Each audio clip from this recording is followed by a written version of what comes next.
Welcome to Kenton Teaches. Enjoy the video. In this video, I will show how to connect a Honda Accord key fob. First, gather all key fobs you want to program. Make sure your car battery is fully charged for a smooth process. Sit in the driver's seat, ensuring all doors are closed and unlocked. This preparation is crucial for a successful programming experience, setting the stage for the next steps. We'll guide you through each part, making it simple and straightforward. To enter programming mode, insert your key into the ignition.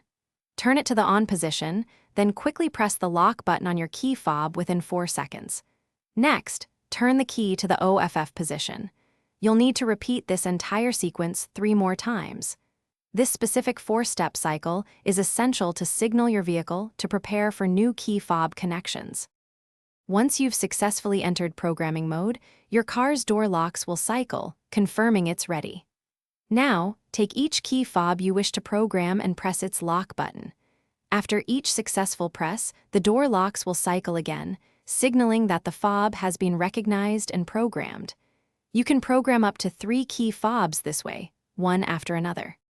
To finalize the process and exit programming mode, simply turn the ignition key to the OFF position. Remove the key from the ignition. Now, it's time to test all your newly programmed key fobs. Walk around your vehicle and confirm that every button, including lock, unlock, and the trunk release, functions correctly.